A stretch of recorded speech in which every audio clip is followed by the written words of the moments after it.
I would never actually do this like ever, but I think it's really important for people to see how words actually affect people, cause it's really up. Okay, buckle up babes, it's Madison here.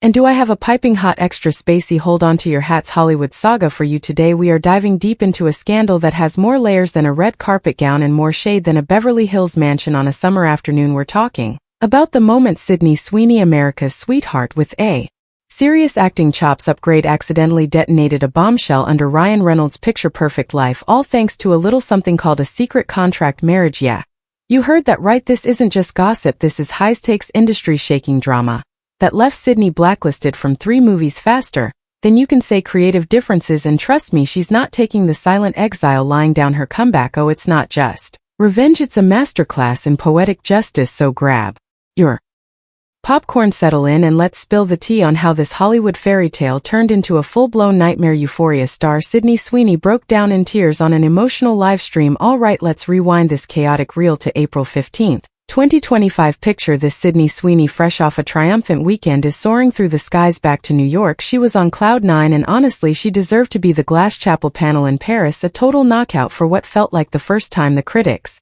weren't just talking about her killer looks or what she wore, they were actually praising her acting. Can you imagine? The industry was finally starting to see her as more than just a blonde bombshell. Netflix execs were practically tripping over themselves buzzing about her performance. Even Ryan Reynolds, Mr. for perpetual Deadpool banter himself, was getting kudos for stepping outside his comfort zone in this film. Everything, and I mean everything, seemed absolutely undeniably perfect. Ryan Reynolds confessing to Blake Lively being his beard was definitely not on my bingo card. Except apparently perfection in Hollywood is about as stable as a Jenga tower in an earthquake. The fallout from this supposedly golden weekend didn't come with a bang or a dramatic mic drop. Nope, it was way more insidious. It arrived wrapped in a suffocating blanket of silence. Sydney landed back in the States, probably expecting a flood of script offers and glowing headlines. Instead, crickets. Her inbox looked like a digital ghost town. The phone, usually ringing off the hook with press requests and casting calls, was eerily silent. It was this creeping, unsettling feeling that something fundamental had shifted, like the ground beneath her feet had just disappeared. And where, you might ask, did this all trace back to that one single flight, that one seemingly innocent plane ride across the Atlantic? Because 2 rows ahead of her, completely oblivious, or perhaps just brazenly indifferent, sat Ryan Reynolds, and in a move that proves even A-listers can have zero self-awareness, he decided to have a remarkably loud, remarkably revealing phone conversation, not in hushed tones, not in some coded industry jargon, just talking like the dozens of other people crammed into that metal tube didn't have fully functional ears. And what did our dear Ryan decide to wax poetic about at 30,000 foot? Oh, just the entire carefully constructed mythology of his marriage. He said it plain as day, no beating around the bush, no subtle hints. The words hung in the air, heavy with unspoken implications. I was never her husband, I was the image, a beard, there was a contract, you, the record scratch, the needle scratching right off the vinyl of the seemingly perfect Reynolds Lively empire. I'm not just talking about the folks on that plane, I mean everyone. This wasn't just news, it was a reality-altering, collective, jaw-dropping moment. Absolutely no one had this on their Hollywood scandal bingo card. We all bought the handcrafted, artisanal pinchers. Perfect narrative, hook, line, and sinker. But here's the twist, the absolute kicker. Sydney Sweeney, the person seated mere feet away from this seismic revelation, didn't react, she didn't gasp, she didn't whip out her phone to record, she didn't even give a dramatic eye roll, she just heard it. She was a silent witness to the implosion of a carefully curated public image. But someone else on that plane, someone with sharper ears, a quicker mind, and maybe a slightly more opportunistic streak, they reacted. Maybe it was a junior executive with dreams of climbing the ladder. Maybe it was a jaded assistant who'd seen it all. Someone connected the dots between the overheard confession and the actress sitting conveniently close by, and suddenly Sydney, the innocent bystander, became the smoking gun. Not because she fired any shots, not because she spilled any secrets, but because she could have. In the cutthroat, paranoid world of Hollywood, the threat of exposure is 1,000 times more terrifying than the actual exposure itself. It's the potential, the possibility, the unknown variable that sends shivers down executive spines. And just like that, Sydney Sweeney went from rising star to radioactive risk. Projects that had been greenlit with her name attached were suddenly put under review. Directors who had been singing her praises stopped returning calls. Her agent, bless their heart, found themselves ghosted by half the industry in less than 48 hours. Imagine 48 hours, that's less time than it takes to get a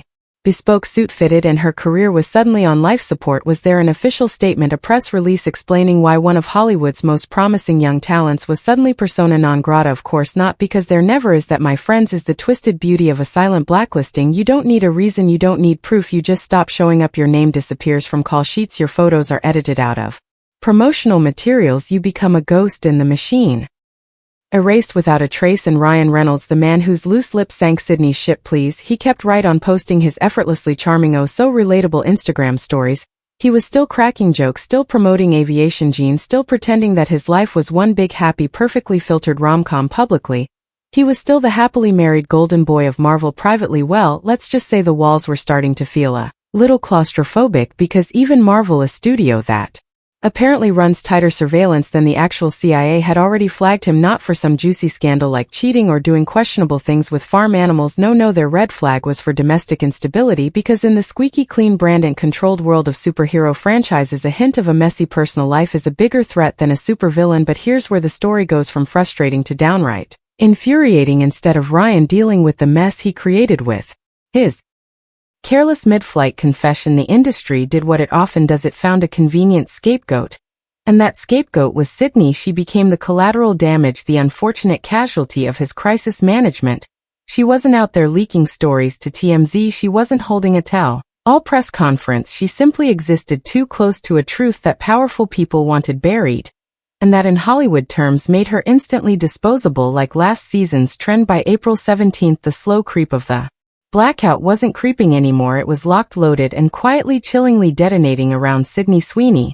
And the most frustrating part, Sydney hadn't said a single solitary word, no frantic denial to the press, no carefully staged paparazzi photos looking distraught, not even a cryptic passive-aggressive Instagram story with a Taylor Swift lyric, nothing, zero zip. But in the land of make-believe and manufactured narratives, silence isn't neutral. Oh no, silence is dangerous, silence is suspicious, and in Sydney's case it was treated like a 5-alarm fire at a crime scene, behind closed doors in hushed tones and whispered phone calls that conveniently left no digital trace. Casting directors slapped a dreaded label on her name, high discretion risk industry speak, for we don't have concrete proof she's a problem, but we're too terrified of the possibility that she might talk to hire her. You won't find that phrase on a leaked studio memo, it's not in some official email chain, it's the kind of warning that lives in the ether, passed around like highly illegal contraband at power lunches and in quickly deleted text messages. It's the phantom limb of a blacklisting, impossible to prove but undeniably effective. The first hit was almost polite, because Hollywood in its own twisted way always starts with a veneer of politeness before it moves in for the kill, a big-budget Netflix legal thriller, a project Sydney was already attached to. With half the cast already in place, poof, gone, just disappeared. No drama, no public announcement, no pesky press leaks to deal with. Her name was silently scrubbed from the casting board and replaced with someone deemed lower risk, and who pre-tell is low risk, anyone who wasn't on that specific flight at that precise unfortunate moment. The explanation given to her bewildered agent, a classic creative shift translation for those of us not fluent in Hollywood doublespeak. Yeah, she totally heard something she wasn't supposed to, and now we're sweating bullets, so she's got to go. Sorry, not sorry. Then came the fashion world blow. Dur, yes, Dur, a brand that had already shot half of a major campaign with Sydney draped in their exquisite, probably cost more than my car, couture lighting, perfected styling, on point post-production already underway. Did they cancel the campaign? Of course not. That would have required admitting there was a problem, some kind of accountability. No, they did something far more insidious. They restructure, and fashion PR restructure is the equivalent of a digital eraser. It's code for make her vanish, pretend she was never here, edit her out of existence. Internally a brave, or maybe just fed up Dior staffer leaked a Slack message that laid it all bare. The directive was clear, we're being asked to pull her visibility, brand neutrality, no press follow-up again, no names named, no scandal acknowledged, no receipts left behind, just a rising star vaporized from a global campaign. The industry's solution to the Sydney Sweeney problem was simple, effective, and utterly brutal: bury her, but not loudly. A public scandal would generate headlines, questions, unwanted attention. No, the order was to bury her quietly, subtly, strategically, make her disappear into the background noise. So when the much-anticipated New York premiere of Glass Chapel rolled around on April 19th, a night that should have been a shared triumph for both of its leads, only one name was on the guest list that mattered: Ryan Reynolds. Snay had her dress picked out, probably something that would make your eyes water. Her makeup team was flown in, ready to make her look like the absolute star she is. Her stylist had blocked out the entire afternoon. The fancy studio car arrived at her door, presumably with a driver ready to whisk her to the red carpet. But what she got handed wasn't a coveted press pass, a golden ticket that screams, "I am a star and I am here to be photographed and interviewed." No, she got a guest wristband, the kind of thing you get when you're tagging along with someone important, not when you are the co-lead of the film being premiered. The instructions were clear, even if they weren't spoken aloud. No interviews, no cameras, no red carpet, just come in through the side door, stand in the shadows and disappear into the crowd. And her team, bless their hearts, tried to fix it. They probably made frantic calls, pulled every string they had. The studio naturally blamed it all on logistics. Orion's arrival time shifted. UC media coverage had to be streamlined. Not a single sentence in any of their carefully crafted excuses included Sydney's name. And that's when Sydney Sweeney, the girl who had stayed silent through the whispers and the ghosting, made her move, the only move she could make that had any power. She didn't show up, so that stunning dress stayed zipped in its garment bag. The expertly flown in makeup artist kit remained closed. Her stylist, probably looking fabulous, waited at the venue like a fool, while Ryan Reynolds, looking smugly charming in a custom Armani suit, smiled solo for the cameras. Every single press photo from the event, just him. Every headline, just him. Sydney, the actual female lead of the entire film, was edited out of the narrative, airbrushed from existence like she was never even there. And the fans, oh honey, the fans noticed. The internet, the glorious, chaotic, all-seeing eye of the internet exploded. Twitter lit up like a Christmas tree on steroids. Why is Sydney not at the premiere? Isn't she the lead? Where the hell is she? One tweet, just a simple question born of confusion and outrage, racked up a staggering 90,000 likes in a matter of hours. The collective conscience was buzzing. This isn't a scheduling conflict, one viral tweet declared. This is an erasure. Promo material from just a week earlier showed her front and center, arm in arm with Ryan, her face plastered on every teaser poster. Now not even a courtesy shout out in the photo captions. Even her own team, the people who were supposed to be in the loop, were caught completely off guard. No warnings, no heads up, just a vanishing act performed in real time on a global stage. Then came the leaks that confirmed everyone's worst suspicions. A leaked guest list for the premiere. Yep, Sydney wasn't listed. She hadn't been forgotten, she had been removed. And then, because the internet is a beautiful and terrifying place, came the TikToks. An assistant from Sydney's glam squad, clearly fed up and heartbroken for their client, posted a now deleted story that spoke volumes without naming names. Imagine perfecting a metallic sculpted look for 4 hours only for the lead actress to get ghosted by her own movie. Ouch. Another Pierre Jr. bless their naive heart lasted about 10 minutes at the event before their post was pulled down. The caption, a quote overheard from a producer: "We don't need Blake's enemies on this couch." No names were tagged, no direct accusations were made, but everyone in that industry, and anyone paying even a little bit of attention, knew exactly who they were talking about. And Sydney, through all of this, she stayed silent, the only person excluded from the premiere of a film she dedicated 8 months of her life to, all because she happened to overhear one conversation that someone very, very powerful wanted to keep buried under lock and key. Meanwhile, Ryan Reynolds stood at the Glass Chapel premiere looking every bit the movie star in his sleek suit, flashing his signature charming smile for the cameras. But this time he wasn't standing alone in the carefully curated press photos that flooded the internet. Blake Lively was right there beside him, perfectly lit, impeccably styled, poised, and radiant. The problem: she was never actually at the event. The edit was seamless, a masterclass in digital manipulation, but metadata from the photo, for those who knew where to look, confirmed the truth. It was taken from a different shoot entirely, weeks earlier in Los Angeles, not New York. Still, the vast majority of the internet didn't question it. The image was everywhere within minutes. 6 major entertainment outlets, People, ET Online, Daily Mail, Page 6, Hello, and Just Jared published coverage within 4 hours. 6 outlets, all pushing the same manufactured narrative. The headlines weren't subtle: Blake supports Ryan at premiere night, Hollywood's power couple reunites, Lively returns to the spotlight with Reynolds. There was absolutely no mention of Sydney Sweeney, not in the body text, not in the tags, not even in the bylines. Her name had already been officially filtered out, erased from the official record. The narrative was pivoting intentionally and aggressively. What had started as a mysterious red car/carpet no show was being expertly reframed as a personal choice. The press wasn't saying Sydney was banned or blacklisted. Oh no, that would be too messy. They were saying she had pulled back for emotional clarity, a nice, neat, palatable excuse designed to make it seem like her decision, not the industry's brutal act of exclusion. Privately, the studio of course denied any involvement in the release of the photoshopped image. Of course they did, but someone close to the film's rollout, someone with a conscience or maybe just a taste for chaos, leaked the storyboard for the premiere press coverage, and guess what was right there front and center? The instruction for Blake's team to submit the Photoshopped image directly to multiple outlets as event coverage. It was a coordinated strike designed to bury Sydney under a wave of Blake and Ryan togetherness. A few days later, a Netflix marketing assistant, clearly disillusioned with the whole messy affair, leaked a memo to a freelance publicist. The subject line was a single damning quote: "She wasn't reduced, she was deleted." Attached was an updated casting log, one line buried amongst the technical jargon. Scream the truth. Sydney Sweeney marked as unresolved discretion risked. The reason: instability confirmed through non-engagement pattern. Her silence, her refusal to play the game or issue a desperate denial, was being used against her Ruta Prime Minister.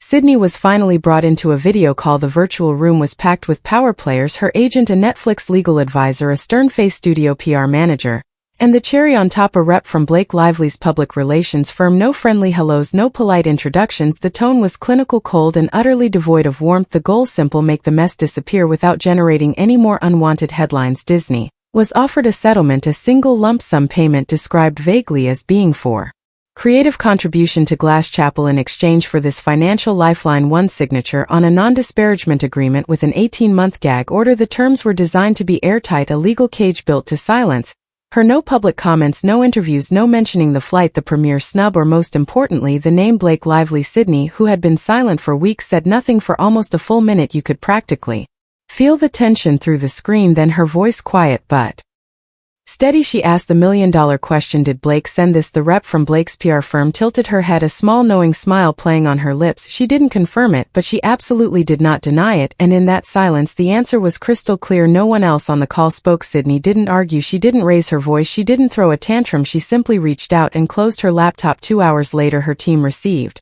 the expected gut-wrenching notification from the marketing department. Sydney's name had been officially removed from all promotional materials associated with Glass Chapel. Her carefully crafted quotes stripped from press kits, her scheduled interview slots cancelled, her poster billing withdrawn. Netflix official Instagram account, probably in a frantic damage control purge, deleted 3 posts that had featured her image. The decision was final. The erasure was complete. That night, a notorious gossip account on what we used to call Twitter posted a cryptic, undeniably pointed update: heard a certain actress declined a peace clause this week. Not a great look when all you had to do was sign and smile. 10 minutes later, a comment appeared under the post, verified, short, sweet, and dripping with malice. LOL. It came from Blake Lively's stylist. It was deleted within minutes because even in the world of subtweets and shades, some things are too overt. But screenshots, oh honey, screenshots live forever. They spread like wildfire across the internet. That was the spark, the match that lit the fire. By morning, the hashtag Sheetans had exploded, racking up over 2.22 million mentions. Sydney's fans, the loyal internet-savvy justice-seeking fans, went into overdrive. They started digging. They reposted old interviews where Sydney talked about working on Glass Chapel. They shared red carpet clips from before the drama. They plastered screenshots of Netflix's original trailer, the one that clearly showed Sydney standing right next to Ryan. Then they posted the updated press assets, the new posters, the edited trailers, and every new image. Sydney Sweeney had vanished. No caption was needed. The side-by-side comparison screamed the truth louder than any headline. The internet, the beautiful beast, was handling the rest. By April 25th, a grainy photo hit Reddit, the internet's favorite den of speculation and deep dives. The picture: Sydney Sweeney sitting across from Reese Witherspoon at the Polo Lounge in Beverly Hills. No publicist hovering, no assistants fluttering around, just the two of them deep in conversation. No smiles for the camera that clearly wasn't supposed to be there. Reese Witherspoon: now there's a woman who knows a thing or two about navigating the choppy, often brutal waters of Hollywood PR, a woman who had been in Sydney's shoes before facing a public, carefully orchestrated takedown, and she hadn't just survived it, she thrived. A decade earlier, Ree had gone head-to-head with none other than Blake Lively's team over a failed joint project. The press at the time, they buried it, but Ree, she didn't forget. This lunch wasn't announced, it wasn't a staged photo op, but the internet, ever watchful, was paying attention. Within 24 hours, speculation was rife across every blind IG blog and gossip forum. The most consistent, persistent rumor: Apple TV Plus had quietly entered early development on a brand new limited series, Nicole Kidman producing, Reese Witherspoon executive directing, and Sydney Sweeney fleet touch. No official confirmation of no leaked contracts hitting the internet, but 3 major casting trackers, the behind-the-scenes databases the industry uses, flagged the project internally, listing Sydney's name. A well-placed PR strategist at one agency reportedly dubbed it the Witherspoon pivot. Quiet, calculated, and undeniably deliciously effective. It was a power move disguised as a lunch date. How did Blake's team respond to this potential game share? Not with a direct statement, of course not, that would be too direct. Instead they responded with a story, a reposted quote card over a photo of a perfectly styled glass of wine. And because they just couldn't resist sunscreens, you know, the online store, the quote. Some people chase truth, others sell it. No mention of Sydney, no tags, but the subtext, the thinly veiled implication wasn't subtle in the slightest. It didn't work, the internet wasn't buying it. The comment section under Blake's stylist post was immediately swarmed with two simple powerful words: she didn't sign. The narrative was shifting, and this time it wasn't in Blake's favor. Meanwhile, Ryan Reynolds was facing his own quiet collapse. Reports began to emerge from internal calls with the studio backing his next big film. Two key investors, big money players, had quietly, smoothly pulled out. Their reason wasn't made public, of course, but one executive involved in the call leaked a single line from the meeting that said it all: there's a perception shift. The Sydney fallout is sticky in key markets. Suddenly Ryan's carefully cultivated image was looking a little less golden. Ryan hadn't posted on social media in 3 days. 3 days for the king of Twitter banter. That's practically an eternity. No memes, no promo for his various ventures, nothing. A fan account clearly missing his online presence tagged him with a screenshot of his old tweets captioned, "Where's this energy now?" No reply from Ryan, but Blake lively. Oh, she liked the comment because of course she did. Another leak followed, adding fuel to the fire, this time a transcript of an internal PR call. When asked if he could re-engage the audience and smooth things over for his upcoming release, Ryan's response was reportedly clipped, "This wasn't my play." And the kicker, one blunt rep on the call shot back, "Then maybe you should have kept your mouth shut on that flight." Oof, he didn't respond, because what could he possibly say? By April 29th, Glass Chapel, the film at the center of this whole chaotic storm, had quietly, unceremoniously slipped out of Netflix's top 10. The platform hadn't bothered to push a second wave of promotion. No behind-the-scenes reels, no director interviews, no final press run with its now problematic stars. It seemed like Netflix was as eager to distance itself from the drama as everyone else, and the irony, Sydney's fan edits on TikTok were outperforming the studio's official content on TikTok, the platform where narratives are born and amplified in the blink of an eye. A video set to haunting piano music showed a still image of Ryan walking the red carpet alone, then a slow fade to the original press photo, the one with Sydney standing proudly beside him. The caption was simple, powerful, and heartbreakingly true: "Look closer, they cut her out." It racked up 4 million views in 18 hours. The people were seeing the truth. The PR agency behind Blake Lively's last major Netflix campaign, they terminated their contract 2 days later. The official reason naturally was creative differences, but internally a staff member shared the final Slack message, a mic drop moment in the ongoing digital war. "We're done covering tracks, let her do it herself." The tide was turning, but now, babes, now is where the story takes a dramatic, empowering grab your hat and hold on turn. Because Sydney Sweeney has officially, unequivocally broken her silence, and this time there's no NDA waving in the background, no PR filter carefully sanitizing her words, no backroom deal designed to keep her quiet after months of being erased, ghosted, flagged as a risk, and pushed to the sidelines without ever being given a clear reason why. She is done playing polite. The whispers, the subtle exclusions, the strategic silence, they tried to bury her, but Sydney Sweeney is not a woman who stays buried. She is taking every single one of those calculated slights, every erased photo, every whispered warning, and turning them into receipts, cold hard proof. In a bombshell announcement released by RTM, a network known for its fearless, no punches pulled investigative journalism, Sydney confirmed that she is sitting down for a tell-all interview. And I mean tell-all. This isn't going to be some fluffy, carefully managed chat. This is going to be raw, unfiltered, and explosive. According to RTM insiders, this interview is going to cover everything: the fateful flight, the inexplicable premiere snub, the blacklisting that threatened to derail her career, and the absolute jaw-dropper, the contract marriage. She never asked to be dragged into. Sydney didn't mince words in her official statement confirming the interview. She is ready to speak her truth. Consequences be damned. RTM insiders are already calling this the most anticipated sit-down interview since Meghan and Harry shook the foundations of Buckingham Palace. Producers are buzzing, confirming that Sydney will be naming names, walking through exact timelines, and this is the crucial part: backing every single claim with documents, call logs, and direct quotes she was too afraid to share before. She is not speculating, she is not spreading rumors, she is showing her work. This isn't a PR stunt designed to drum up sympathy. This is a public reckoning. The same studios, the same executives, the same powerful figures who so casually erased her name are now reportedly Scrambling their perfectly qua heads spinning trying to prepare damage control statements. Blake Lively's team gone radio silent. Not a peep. Ryan Reynolds still no comment. The Marvel Connection RTM confirms Sydney will address it. Heat and shining a harsh spotlight on how industry pressure, image contracts, and these bizarre brand marriages are used to manipulate careers and silence anyone who inconveniently witnesses the truth. The Hollywood machine in its arrogance thought Sydney Sweeney would fold. Under the pressure they thought she would take the money, sign the NDA, and disappear quietly into the night. Instead she's fighting back, not with gossip or blind items, but with proof, with receipts, and this time the spotlight, the well-deserved, blinding, undeniable spotlight, belongs entirely to her. Sydney Sweeney didn't just survive the silence, she's rewriting the script entirely, and honey, this is going to be a blockbuster. Drop a comment down below if you are absolutely positively ready to hear Sydney's uncut truth. Smash that like button if you're here for this level of Hollywood chaos, and don't forget to subscribe and ring that notification bell, because trust me, this saga is far from over. Stay tuned, stay curious, and get ready for more drama, babes, because if you thought this was peak chaos, just wait. I'm Madison Starr signing off with one last piece of advice: never underestimate a woman who has been silenced, because when she finally speaks, the world will listen. Stay messy, stay blessed, and I'll catch you in the next scandalous update, chicken.